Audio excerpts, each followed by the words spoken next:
bonsai kok celkutir tapi tidak ada akarnya kok dapat bendera merah? Karena mereka gas di alirannya.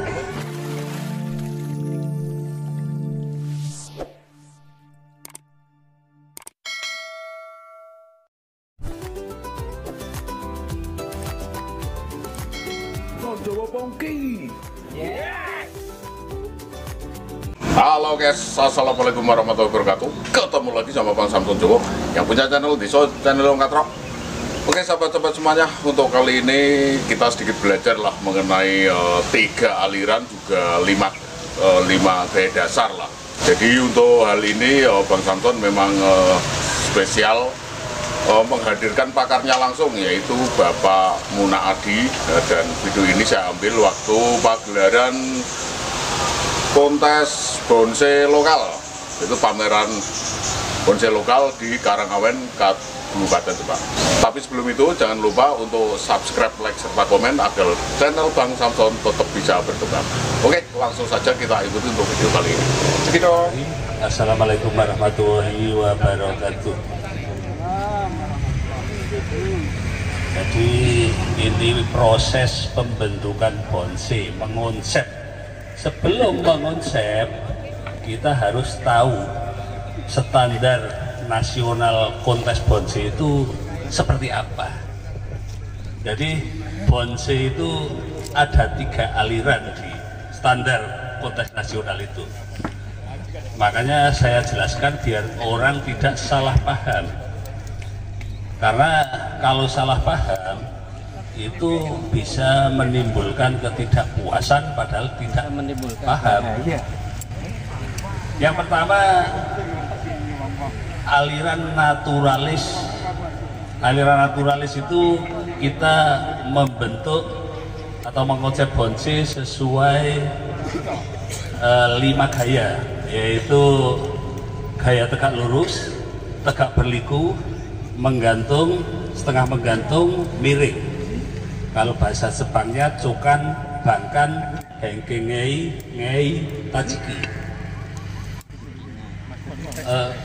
Naturalis itu dibagi menjadi 2, yaitu naturalis dogmatis, artinya bonsai itu betul-betul pakai pakem, yang cabang harus ada di titik kanan kiri belakang, kanan kiri belakang, itu harus tepat. Karena naturalis dogmatis itu mengusung filosofi ketuhanan, jadi harus tepat. Ibaratnya kita sholat itu bagus, tapi kalau kita sholat subuh jam 12 siang kan jadi nggak bagus.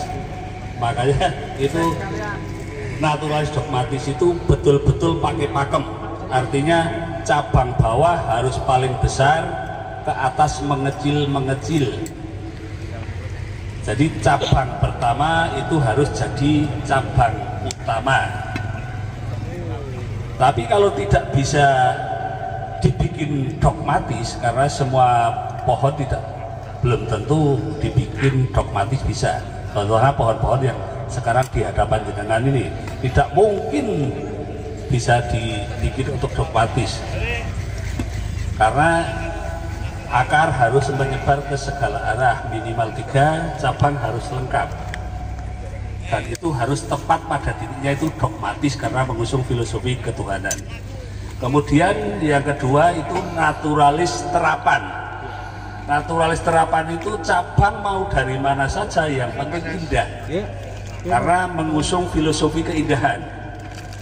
Jadi tidak seperti dogmatis tadi, artinya cabang bawah kecil daripada cabang atasnya tidak masalah, yang penting kelihatan indah. Artinya cabang mau tumbuh dari titik manapun yang penting kelihatan indah, karena mengusung filosofi keindahan. Ibaratnya jenengan ngamal itu mau jam 1 malam yo indah, pagi-pagi yo indah, itu naturalis terapan. Jadi beda sama yang dogmatis tadi, tapi cabangnya harus lengkap. Kemudian dogmatis itu memang betul-betul pohon harus utuh, tidak ada luka. Tapi kalau terapan ada luka sedikit tapi udah ngelapuk, itu sah. Yang penting kaki tetap menyebar ke segala arah, gaya sesuai yang diinginkan, titik cabang mau dari mana saja, yang penting indah. Apakah bonsai bisa dibikin seperti itu semua? Tidak. Makanya kita membuat bonsai itu tidak harus begini caranya bikin bonsai. Itu namanya dogmatis kalau harus itu. Tapi bagaimana caranya kita bikin bahan supaya jadi bonsai? Apakah tumbuh cabang satu bisa jadi bonsai? Bisa, tapi jadi bonsai buncit, yaitu aliran ekspresionis. Aliran ekspresionis itu kita menitik beratkan pada garis ekspresi, imajinasi, sehingga pohon itu mempunyai arti tersendiri. Akar tidak begitu dituntut seperti dogmatis. Jadi yang penting ada akar, gerak irama batangnya bagus, dipertegas dengan mahkota.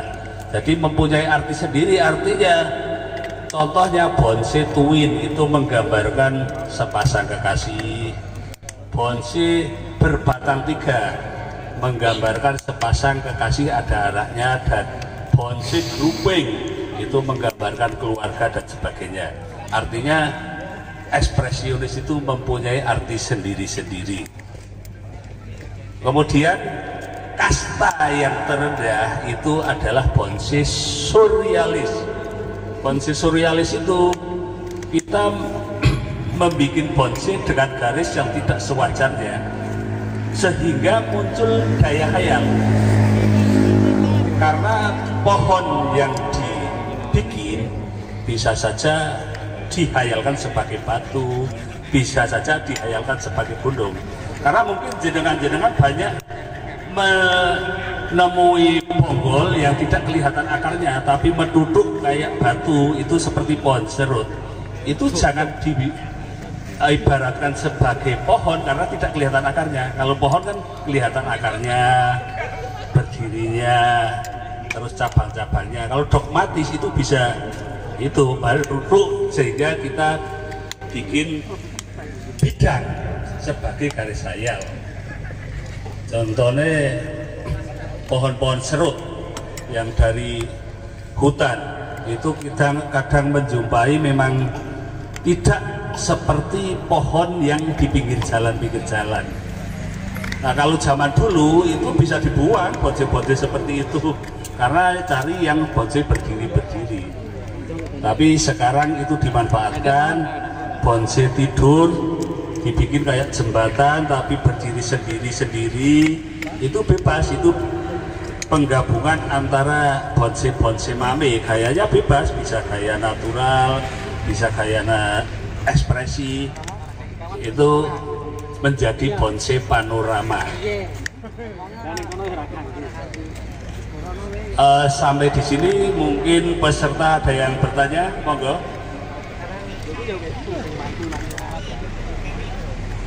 Jadi jenengan kalau mau bikin bonsai itu pertama baca pangkal batang. Pangkal batangnya itu ada akar yang menyebar ke segala arah, ada cabangnya lengkap apa ada. Jadi kalau kita menjumpai bonsai yang akarnya di sebelah, itu jangan dibikin natural, karena itu tidak sah dalam naturalis itu. Makanya kita baca pangkal batangnya sehingga kita menentukan konsep. Konsep itu mau bikin ekspresi bisa, mau dibikin surrealis bisa. Jadi mudah kan bikin bonsai. Kalau tidak bisa naturalis dogmatis, ya kita lari ke naturalis terapan. Kalau tidak bisa lari ke dua-duanya, kita lari ke ekspresi. Kalau tidak bisa ekspresi, kita lari ke surrealis. Kira-kira mudah deh. Makanya kita sesuaikan dengan alirannya itu. Jadi kita pun menjuri ketika menghadapi bonsai naturalis, kita pakai kacamata naturalis. Jadi melihat akarnya menyebar apa enggak, kemudian gayanya, terus cabangnya lengkap apa enggak, itu dibaca kalau naturalis. Tapi kalau kita ekspresi, kita juga pakai kacamata ekspresi.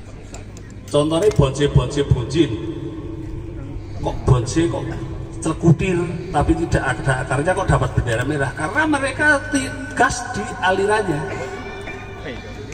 Jadi biar teman-teman tahu, jadi bonce itu bermacam-macam gaya, bermacam-macam model.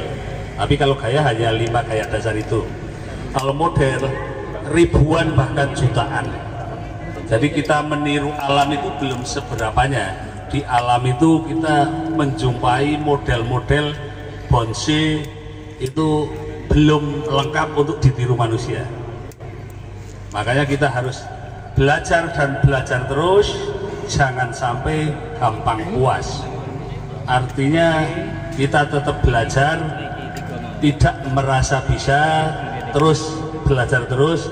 Jadi kita akan memahami sebuah konsep standar nasional bonce di Indonesia ini. Biasanya kan orang akar dan sebagainya, itu kalau di bonce dinaturalis. Kalau di ekspresi akar itu yang penting ada, walaupun di belakang, di depan, di samping, yang penting ada akarnya. Kalau tidak ada akarnya seperti pojok itu celep, tidak ada kekokohan. Artinya kita bebas berekspresi, tidak terpaku kepada seperti zaman dulu, yaitu bonce naturalis. Kira-kira penyampaian dari saya cukup sampai di sini, mudah-mudahan dimengerti. Kalau ada pertanyaan saya lanjut, kalau nggak ada pertanyaan saya duduk di sana lagi.